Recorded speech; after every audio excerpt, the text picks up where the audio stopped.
예수님, 오늘은 연중제 32주간 목요일입니다. 성부와 성자와 성령의 이름으로 아멘. 오늘 복음 말씀 하느님 나라에 관한 건데, 하느님 나라를 그려 달래니까 그냥 이렇게 아름다운 자연을 그려주네요. 그래서 주일미사 안 나오고 자연을 보러 가는 건 아니겠죠? 하느님 나라는 행복이니까. 어쨌거나 한번 보도록 하겠습니다. 루카복음. 예수님께서 바리사이들에게 하느님의 나라가 언제 오느냐는 질문을 받으시고 그들에게 대답하셨다. 이들이 생각하는 하느님 나라는 굉장히 외적인 거죠. 다윗이 이렇게 놓았던 세계에서 가장 강력한 힘을 지닌 어떤 나라가 되는 게 이제 현세적인 행복을 이제 하느님 나라라고 생각했는데, 예수님께서는 이들의 기대와는 다르게 하느님의 나라는 눈에 보이는 모습으로 오지 않는다. 또 보라, 여기에 있다, 또 저기에 있다 하고 사람들이 말하지도 않을 것이다. 일단은 하느님 나라 너희들이 생각하는 것처럼 외적으로 눈에 보이는 거는 아니야 라고 말씀을 하시는 거고요. 보라, 하느님의 나라는 너희 가운데에 있다. 이게 이제 사람들 사이에 있다고 생각할 수도 있고, 아니면은 이제 어떤 우리 마음 안에 있다라고 또 말할 수 있는데, 성 바오로 사도에 의하면 하느님 나라는 먹고 마시는 일이 아니라, 외적인 행복이 아니라 뭐로 이루어지는, 성령으로 이루어지는 의로움과 기쁨과 평화입니다. 이렇게 나와 있죠. 그러니까 우리 마음 안에서 성령으로 이루어지는 행복이다, 이렇게 생각하면 될 것 같아요. 예수님께서 제자들에게 너희가 사람의 아들의 날을 하루라도 보려고 갈망할 때가 오겠지만 보지 못할 것이다. 사람들이 너희에게 보라 저기에 계시다, 보라 여기에 계시다 할 것이다. 그러나 너희는 나서지도 말고 따라가지도 마라. 번개가 치면 하늘 이쪽 끝에서 저쪽 끝까지 비추는 것처럼 사람의 아들도 자기의 날에 그러할 것이다. 그러나 그는 먼저 많은 고난을 겪고 이 세대에게 배척을 받아야 한다. 결론부터 이제 말씀을 드리자면, 왜 하느님 나라 이야기하다가 예수님을 찾는 이야기를 할까요? 예수님이 하느님 나라기 때문에 그런 거죠. 너희 가운데 내가 와 있잖아. 그러니까 예수님이 우리 안에 들어오는 방식은 죽으셔서 들어오는 거지. 그거를 성령이라고 하는 거죠. 당신의 살과 피의 모습으로, 선물의 모습으로 우리에게 오는 거고, 그리고 예수님을 받아들이면 그게 하느님 나라인데, 외적인 것으로 이제 찾아다니려 하지 마라. 라고 이제 하느님 나라를 찾지 마라. 바깥에서, 마찬가지로 나를 바깥에서 찾지 마라. 라고 이렇게 말씀을 하시는 거죠. 이제 정말 이거를 완전히 이해하게 된다면 우리가 이 세상에서 행복하지 않을 수가 없겠죠. 우리에게 이루어지는 하느님 나라는 그리스도의 십자가를 통해서 흘리는 그 피, 성령을 받아서 그 마음 안에서 각자 하느님께서, 전능하신 하느님께서 나를 이렇게 사랑해 주시는구나 라는 이 믿음이 이제 나를 행복하게 만들어 주는 거죠. 근데 이제 오늘은 뭘 생각하고 싶냐면, 이렇게 하느님 나라를 찾은 사람들의 특징은 뭐냐면 옷을 이렇게 기워 입고 다니세요. 그러니까 또 얼굴이 벌써 못 드셔가지고 허옇잖아요. 먹고 마시는 그런 행복을, 먹고 마시는 일이 아니라 먹고 마시는 그런 외적인 행복을 거부하더라 이거예요. 그 외적인 행복을 찾으면 찾을수록 하느님 나라의 행복은 줄어든다라고 하는 게 오늘 함께 생각해 볼 주제인데, 굉장히 싫어하는 주제죠. 그래? 그럼 내가 오히려 돈을 싫어하고 먹고 마시는 거 싫어하고 거기서 오는 그런 행복감들을 오히려 내가 밀쳐내야 내적인 행복을 누리다니, 이 하느님이 주시는 이 내적인 행복과 육체를 행복하게 만드는 어떤 돈과 어떤 육체적인 즐거움과 또 세상의 명예, 이거는 함께 추구할 수는 없을까? 근데 아니라는 거죠. 일반적으로가 아니라 다 그래요. 하느님 나라를 아는 성인들은 다 억지로 세상의 행복을 거부해요. 예수님께서도 40일 동안 광야에서 단식하시면서 이 세상의 행복을 억지로 거부하셨잖아요. 하느님이셔 사람이신 그리스도의 시에 보면은 예수님이 이제 먹보여 술꾼이라고 그렇게 불리기는 하셨지만 실제로는 마리아 발도르타 하사시를 지은 이분이 예수님께서 제자들과 함께 포도주를 식사해서, 포도주가 이제 우리로 얘기하면 국이거든요. 포도주를 단 한 모금도 마시는 것을 본 적이 없다, 이렇게 써요. 근데 예수님은 물만 드신 거죠. 그러니까 억지로 이렇게 세상 행복을 거부하더라. 그 왜 그러냐? 그런 거죠. 왜냐하면 이 하느님 나라의 행복은 사랑이기 때문에 그래요. 그리고 가장 능력 있는 자의 사랑이기 때문에. 그러니까 사랑은 내가 다른 오빠에게 또 다른 사랑을 어떻게 이 사람에게 행복하지 못한 거를 저 사람한테 또 조금 해야지라고 한다면 이제 일부 다처제 한 사람에게 받는 뭐랄까, 거기서 그 사람을 통해서만 받는 그 행복을 충분히 느낄 수가 없는 거죠. 이제 위대한 캐츠비를 또 말씀드리지 않을 수가 없는데, 이 위대한 캐츠비, 이 캐츠비라고 하는 이 남자는 한 여자를 너무나 사랑했었어요. 근데 이제 이 여자는 이제 지금 다른 돈 많은 남자의 아내가 되어 있죠. 근데 이제 이 남자가 이 캐츠비를 사랑하지도 않고 그냥 물건처럼 여기고 여기저기 바람도 피고 막 한다는 거를 알아요. 근데 이 자매님은 이런 사회적 지위나 그리고 뭐 부자라고 사람들에게 불리는 것을 좋아해요. 이제 그런 돈을 좋아하는 것을 알아서 그랬는지, 돈이 이제 없고 가난했을 때 이 캐츠비는 저 여자를 내 여자로 만들어야겠다 언젠가는. 그리고 돈을 이 남편과, 톰이라고 하는 남편과 비교도 될 수 없을 만큼 어마어마하게 큰 돈을 벌어요. 그리고 이제 그 옆에다가 엄청나게 큰 대저택을 지어놓고 매일 파티를 해요. 왜? 그녀가 오기를 바라면서. 이제 그녀가 이렇게 남편이랑 온 거죠. 근데 이 남자는 뭐 바람둥이에요. 여기저기 이 여자를 뭐 사랑하지도 않아. 그러니까 나중에 진심을 이제 알게 되죠, 이 여자가. 그리고 알게 되고, 이제 이 남자는 이 여자한테 이제 모든 거를 줄 수 있는 사람이에요. 나중에 이 여자가 이 남편의 이제 여자친구를 차로 치워서 죽여요. 그런데 차로 치워서 이제 죽이는데, 이제 이 남편이 캐츠비한테 그거를 모두 뒤집어 씌워요.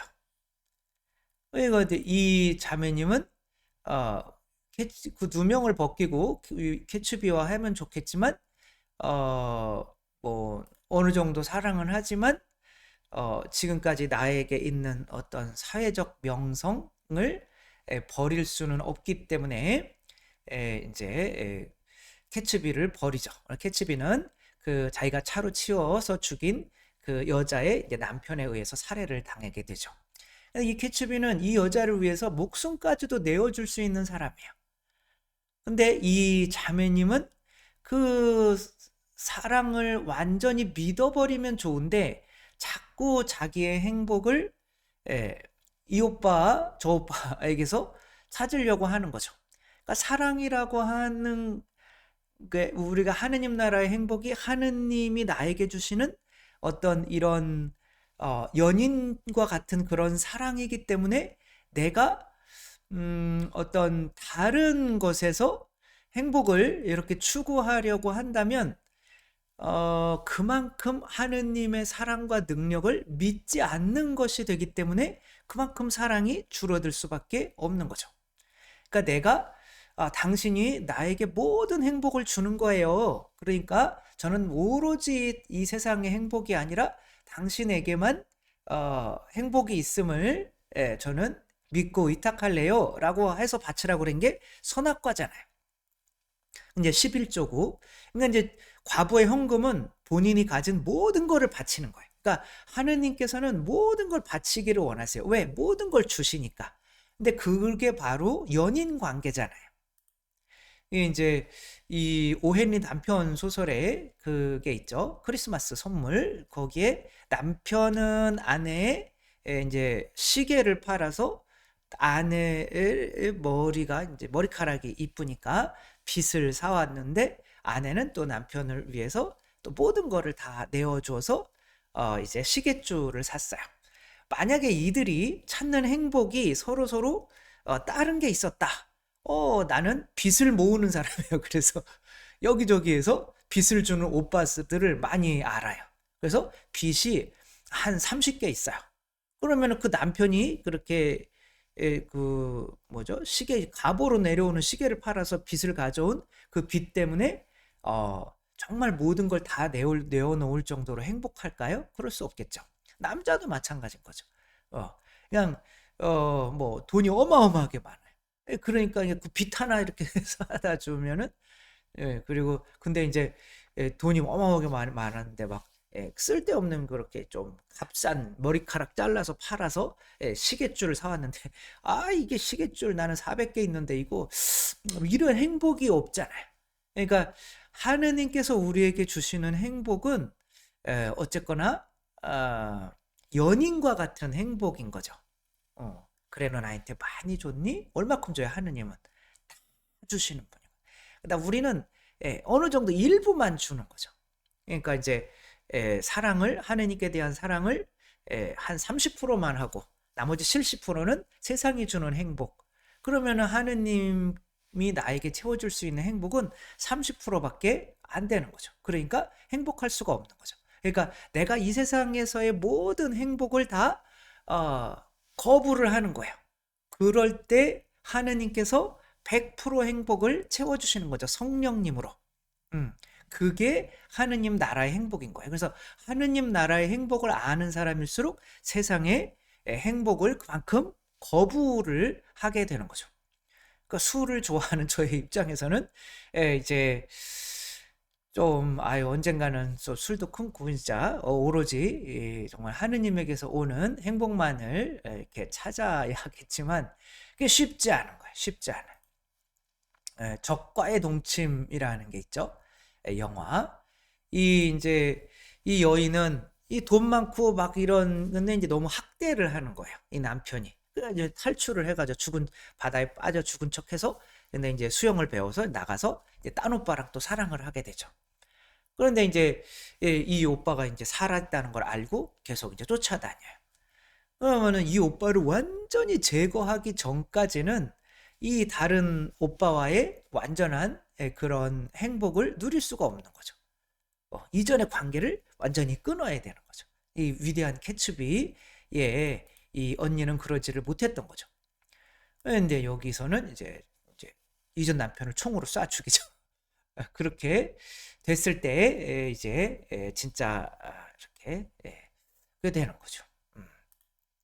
이게 이제 대견되는 게 그런 거예요. 이 디오게네스하고 알렉산더. 디오게네스는 하느님이 주시는 행복에 오롯이 의탁하는 거. 이 사람이 가진 거는 두레박 하나밖에 없었어요. 근데 걔가 이렇게 물을 혓바닥으로 이렇게 먹는 걸 보면서 이 두레박도 버리고 그냥 이렇게 입으로 먹으니까 좋네.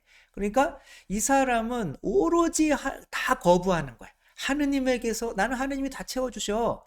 그러니까 알렉산더는 뭐냐면 외적인 행복을 추구하는 사람이에요. 근데 마음은 공허한 사람인 거죠. 온 땅을 다 정복하고 나서도 항상 배고파서 또 전쟁 나가서 33살에 죽었잖아요. 그러니까 내가 정말 각자가 추구하는 행복이 다른 거죠. 외적인 행복을 많이 추구할수록 그만큼 하느님이 능력 있는 분이시고 하느님이 나에게 필요한 것을 다 주신다는 그런 혼인에서 오는 그 행복을 느낄 수가 없는 거죠.